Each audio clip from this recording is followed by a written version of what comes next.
Welcome back, Ron Strong, and we've been having a little fun with the worst types of prisoners to do time with. We just released the U.S. version. I'm gonna have to do the Mexican version from the time that I was in the Mexican prison. But today, we're gonna talk about the worst types of prison guards. I had to. It's a must. They're characters too.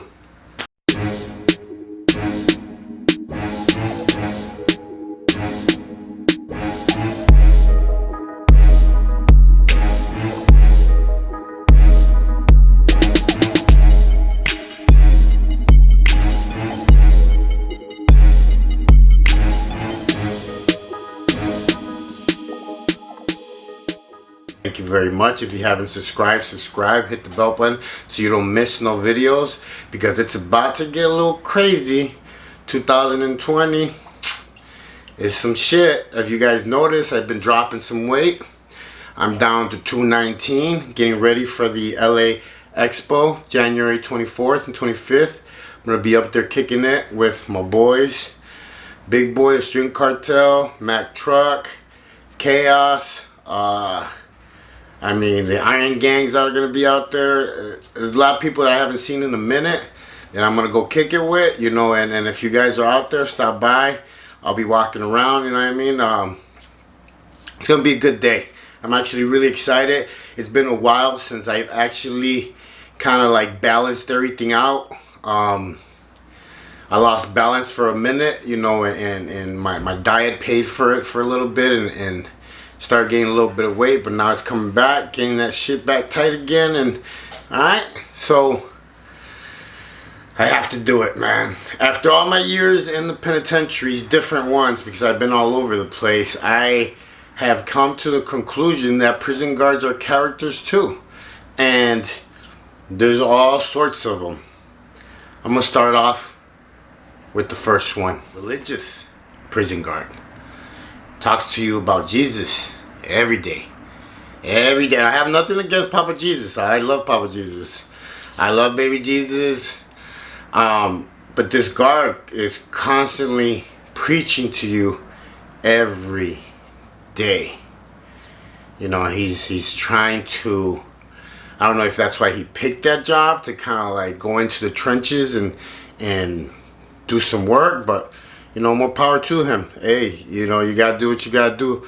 And I strongly believe that, when you believe in something, you're gonna voice it. So that'll be number one. I picked that one to be the first one because it's actually not that bad, because some of those guards were some of the ones that said some of the most encouraging words to me when I was getting ready to come home. And there's good people and bad people. Let's move it. Number two, the bodybuilder guard. The one that's yoked up. He sits in his office eating eggs, reading muscle magazines, and you could tell that his veins are popping out of his head. He's like ready to go. He runs out of the office every time he hears a noise. This guy's intense. He just probably finished doing a chest workout before he even got to work. So, this dude right here, you gotta be careful, because on some days he could be cool, and on some days he could be like an asshole, because it depends how the road rage is, the roids are playing that day, and what's going on. But you'll notice him, because he's probably yoked the hell up, and he's probably bald. So yeah, let's move it on. The porno star CEO. This is a woman that comes to work really taken care of, nails, everything. She does all this on purpose, okay? She loves the attention. She flirts with all the inmates, always smells really good. Her pants are extra tight. Her blouse is just, open right at the cleavage area. And she says hi to everybody. She's really nice. She makes everybody lose their shit the day that she's working. and I've seen many of these ladies, and they love the attention. They love for the inmates to flirt with them. They love them chasing them around. You know what I mean? I was never that type. You know, I had other shit I had to worry about, and I was like trying to get, you know, stay alive and get out. So, you know, yeah, those were the favorite ones for the snipers. The snipers, you know who I'm talking about. I said it in my last video. The snipers love the porno star guard. Yeah. Alright, let's move it on. The guard that's a rapper. I'm telling you, all these guards they're normal people. They're just like us. So they're characters also. Just like we had the characters as the inmates, we have the characters as guards. And we have guards in there that are going to make it really big as a rapper, and that's just like a part-time job they're doing for now. And they're constantly writing lyrics while they're there. They're constantly rapping, asking you for stories, like they want you to tell you your story so they can like write about it. And you know what I mean, I ain't gonna say no names, but you know, there's a rapper out there that used to be a CO. This one is interesting. This next one is the CEO. It's actually a gangster outside of work. I've met a lot of those, especially when I was in Florida. There was a lot of CEOs that were tatted up, and I could swear they had a double life. They were pretty fucking gangster, and I'm pretty sure they lived that life outside of work. You know, like I said, everybody is human. Everybody does what they do, you know, but this one was an interesting one because they would talk about the streets, they would talk about the hood, they would talk about things like that, and it made you think, you know. They just haven't been caught, that's all. But alright, the guard that looks like a dude, but he's not a dude. Yeah, you know what I mean. She is more hardcore than most of the guards there, more hardcore than some of the inmates, and is the first one to run into battle when riots kick off, fights kick off. She's pretty hardcore. I met a couple of these COs in my time, and they're pretty intense because, you know, they have something to prove, so they kind of feel like they have to, you know, prove their manliness to the real men. So, yeah. Hey, I love you. All the same. Now, the next one is one of my favorites. RoboCop. That's what we call them. RoboCop is the one that walks every 2 minutes through the unit. Because the guards usually take a little break, you know, they do their rounds, and this guy walks every 2 minutes. He hides behind corners. He checks everybody's locker. He is constantly on the prowl, and just wants to write people up, just wants to get people in trouble. These are what we call RoboCops. They are just programmed to want to bust you. Wait, but you're in prison already. But they can still bust you. So, that's the RoboCop. The RoboCop is on duty. Ain't shit popping off in the unit. Nothing. No tattoos. No smoking spice. None of that shit. Everything is on hold until RoboCop is somewhere else. Now, with this next guard that we're going to talk about, we call this guard the sleeper, because as soon as this guard comes into the unit, he's either on his phone, on the computer, or he's taking naps. When this guard gets on duty, all hell breaks loose in the unit, because everybody knows what time it is. So that's how you do your time in there. You pretty much dictate what that day is going to be like according to the officer that is going to be there for that run. So I think it's every 3 months they change the officer lineup. And pretty much when we know we're going to get a cool one, it's like boom, we're drinking, we're partying, we're staying up late.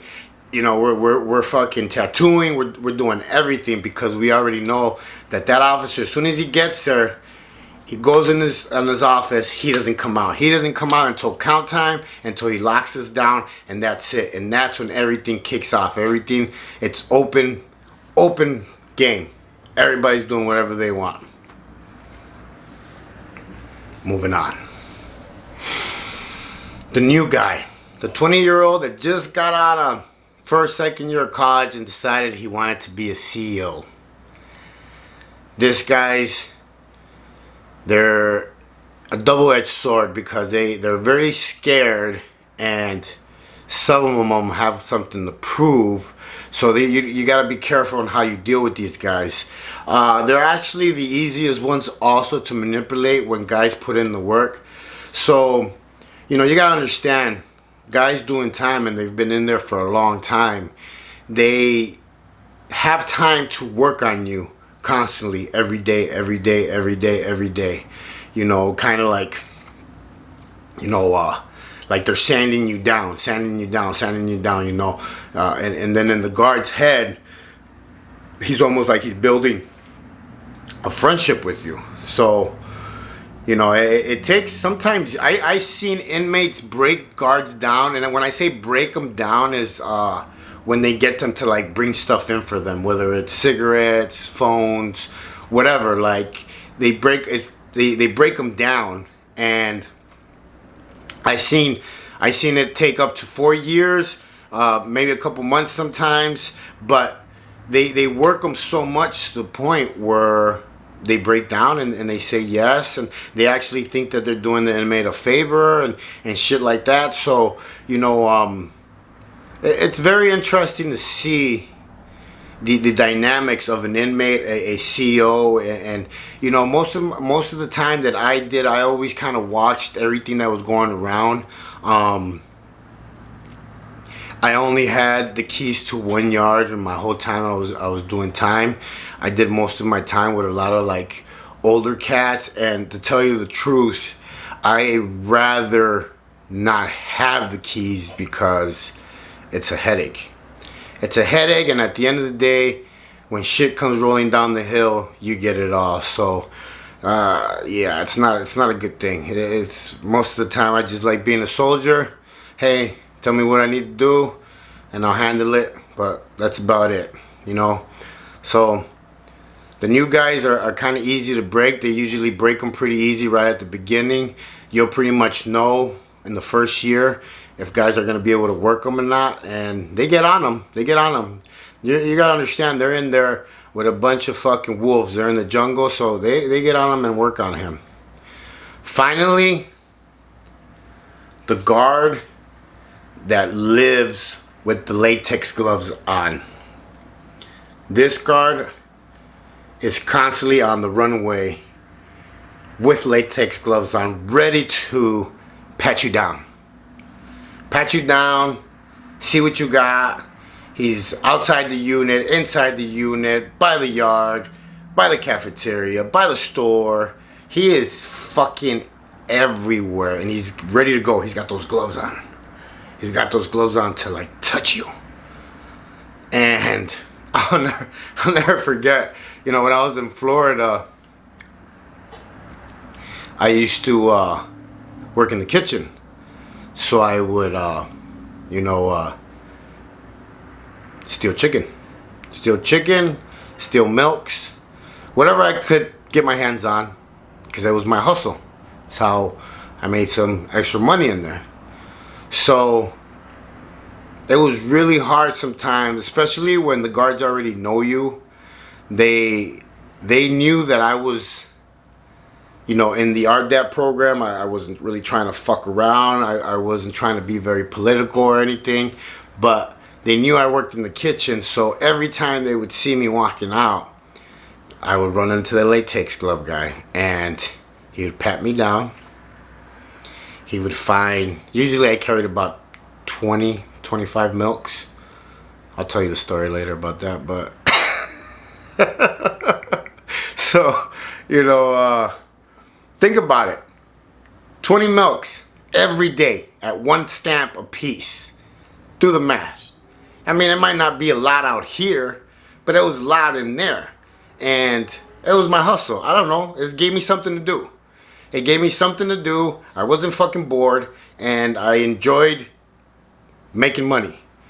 I used to sit by my door, put my chair on the side of the door, watch the movie, had my milks in my garbage can with ice, and hustle milks. So what? It gave me something to do. Like I said, I like to stay busy. And Fridays were the only day that I actually relaxed. It was my day off from everything. I would watch the movie because I really didn't sit down and watch too much TV because I was always on the go trying to do something. So that's what I did. Next video, I'll tell you about all my jobs. Alright, this is JC. Thank you for watching the video. If you haven't subscribed, subscribe to my channel. Hit the bell. I keep it real, man. You know, I'm not that tough guy. You know, I want to have fun. I want to have fun with this. I want to, you know, teach you guys something, so you guys, you know, it's like a learning experience. It's funny. It's not serious. You gotta laugh, man. You know, I laughed my whole life to get through all my trauma and everything, and that's what kept me sane. And I want to do the same with this. You know, I don't want to pretend to be something that I'm not, because I'm not a tough guy no more. I'm just JC, wrong and strong, and thank you. Peace.